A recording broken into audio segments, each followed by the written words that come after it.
Now that January has come and gone, here are my 10 key predictions for the 2025 housing market. If you're thinking about buying or selling, you'll want to stick around. Some of these might surprise you.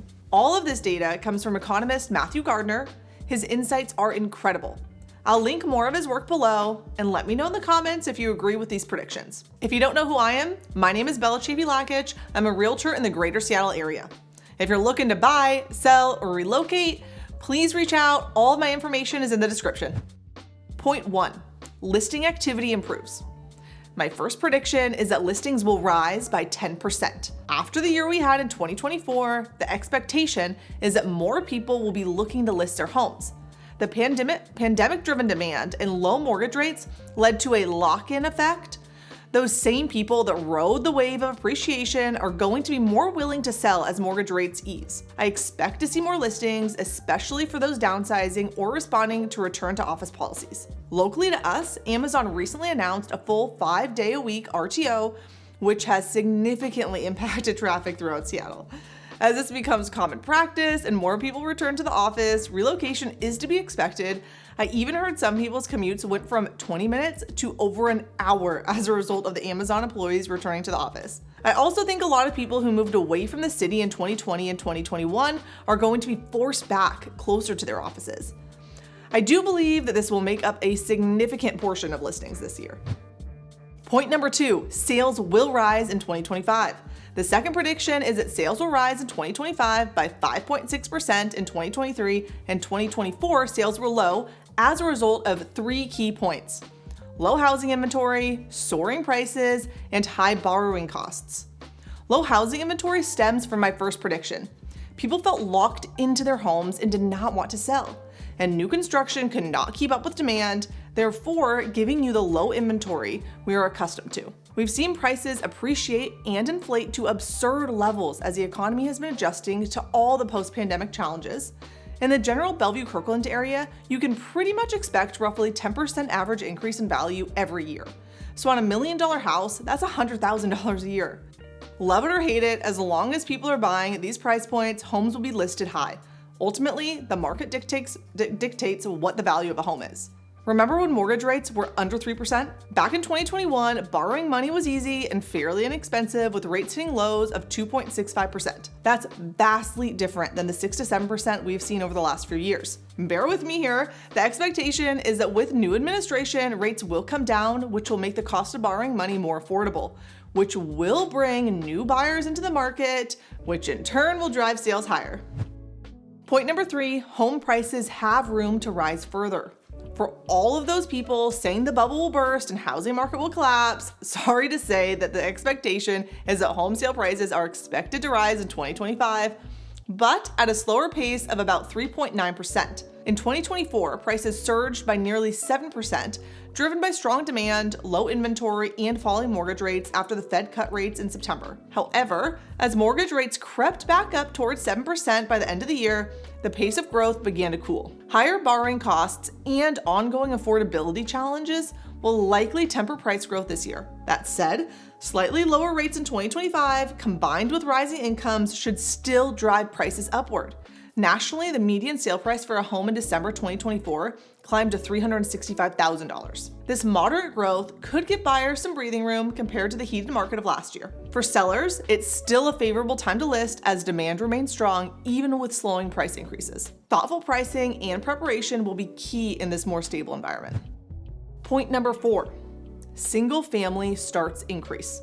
Before I get into the fourth prediction, if you're enjoying this content, consider subscribing and let me know in the comments if you agree or disagree with anything I've said. The fourth prediction is that housing starts are expected to rise by 2.1% in 2025. Now, I know that might not sound like a huge jump, but when you're dealing with a major inventory shortage like we've had in recent years, every little bit helps. More homes being built means more options for buyers. But of course, it is not all smooth sailing. Builders are still facing some challenges like workforce shortages and tariffs on materials, which could slow down construction. But here's the good news. Lower borrowing costs and some loosening of regulations are expected to give the market a boost. That means we should see steady progress in new home construction, even if it's not lightning fast. Now, let's talk about what this means for you if you're a buyer. More new homes hitting the market could ease some of the sticker shock we've been seeing in the last couple of years. And if you're a seller, a more balanced market means pricing your home right will be more important than ever to stand out. Point number 5, new home sales jump. We all know that new car smell, but what about that new house smell? Or actually, I guess the lack of smell. I've been in some homes that have been around for more than a few years, and they definitely have a smell to them. But that's not the point here. The point is that home builders in 2025 will focus more on affordable housing for first-time buyers, as is the case with pretty much everything. Material and labor costs have been extremely high the past 4 to 5 years, which has slowed the rate of new construction. With home builders looking at more affordable housing, we can expect prices to come down for new construction homes. Not only that, but homes that are move-in ready will encourage more sales. Not everyone wants a fixer-upper. Personally, I love a home that needs a little love or has some projects, but for some people, that just doesn't work for them. Homes that are turnkey ready for move-in and don't require work will help drive sales. Point number 6, mortgage rates drop a little. Prediction number 6, mortgage rates will drop a little bit. I wish I could say that rates will fall down to below 5%, but that's not looking likely. It's likely more that they'll settle around 6.35% by Q4 of 2025. Some relief from where they were today, or where they are today, but there is no indication that a major rate cut will occur. It is possible, sure, but I would not bank on anything drastic happening. Honestly, if I get this prediction wrong and rates go down, I would be very happy to be wrong. It'll be interesting to see what happens with the new administration and the impact they will have on the Fed and mortgage rates. Overall, rates will be slightly better than this past year. Point number 7, affordability shows limited improvement. I know, I said it earlier, that there are predictions that housing levels will go up with more affordable new construction. With the national average price of $365,000, housing affordability will still be difficult, especially for first-time homebuyers. It's very tough to generalize this across the country though, since salaries differ so drastically by region. Wages are still rising and home prices are moderating. Homeownership will still remain difficult for many people. If you look at the Seattle market, the New York market, or other areas, affordability will always be an issue. It's crazy to think that it's common for tech workers around here to make $300,000 a year, and they still struggle with finding homes.